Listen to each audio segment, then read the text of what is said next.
Les moments où on a de l'animation à Cannes, c'est très souvent le bonheur, parce que c'est souvent l'occasion de découvrir autre chose que ce qu'on a l'habitude de voir dans les circuits habituels, à savoir du Disney, du Pixar, du DreamWorks et tout ce genre de trucs. On a envie d'animations différentes, et avec un titre comme Les Hirondelles de Kaboul, oui, on s'attendait bien à quelque chose de différent. On s'attendait à un truc qui serait pas formaté pour le grand public ou les enfants.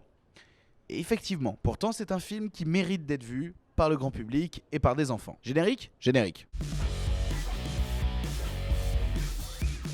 Le film de Zabou Bretman, Les Hirondelles de Kaboul, raconte l'histoire d'un Afghanistan sous l'oppression des talibans. Un Afghanistan qui a perdu ses libertés, un Afghanistan où la répression est devenue commune, et un Afghanistan où l'on rêve d'espoir autre que la réalité actuelle. On y suit deux couples, le premier étant celui composé d'un homme qui tient le couloir de la mort d'une prison pour femmes, et de sa femme justement qui elle est atteinte d'un cancer, et un autre couple plus jeune qui lui rêve de culture qu'il a connue et qu'il ne peut plus consommer actuellement. Interdiction de se tenir la main dans la rue, interdiction de faire preuve d'amour, voile intégrale, bref, on n'est pas sur la joie quoi pour eux. Mais soyons clairs, je suis pas non plus un grand passionné de ce film, parce qu'il y a un souci pour moi qui me sort radicalement du truc, c'est qu'il y a un vrai problème de rythme. Alors attention, ça en fait pas non plus un mauvais film, et ce qu'il dénonce, c'est super important, et il faut le voir pour ça.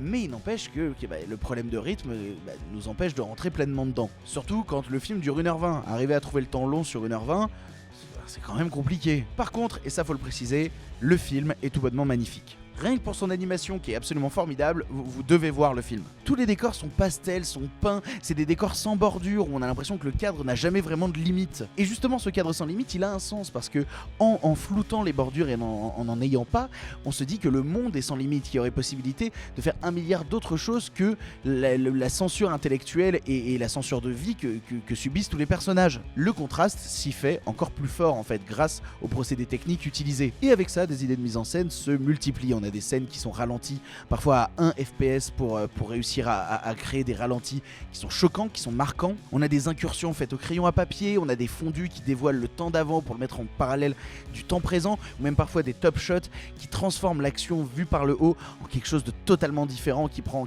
un sens beaucoup plus fort. Il y a un travail en fait d'iconisation de la violence subie par les personnages à travers les visuels. Et c'est la même chose au niveau de la lumière qui est absolument magnifique, qui parfois va faire juste preuve de petits points pour transformer la ville en un ciel étoilé, ou parfois de grands aplats roses pour dessiner le ciel qui n'attend que le bonheur, qui n'attend que la liberté. Bref, niveau visuel, ça fourmille d'idées et c'est passionnant. Cependant, comme je disais, l'écriture est parfois carrément lourde.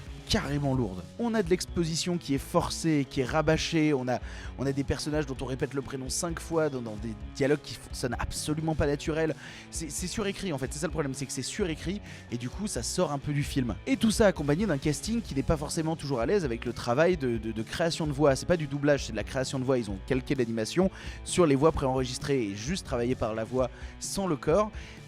On sent qu'il y en a certains qui étaient plus dans une difficulté vis-à-vis de ce travail-là et ça se ressent dans le jeu qui nous est donné. Et en fait, ça me met le cul entre deux chaises parce que, oui, par instant, je me suis un peu ennuyé et en même temps, je vous encourage vraiment à le voir. Ou alors, j'encourage des profs d'histoire géo à montrer ça à leur classe.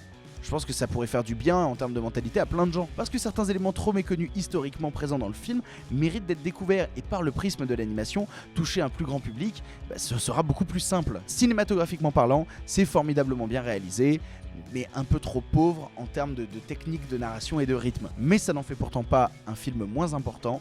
Si vous avez l'occasion de découvrir Les Hirondelles de Kaboul, je vous encourage à le voir. Parce que ça, c'est important. Plus que réussi, c'est important. Voilà, on était à un certain regard et on a vu un film important. C'est quand même pas mal. Je suis sûr que on va partir en compétition. Il y a d'autres vidéos, donc on va aller voir d'autres vidéos. Allez, générique.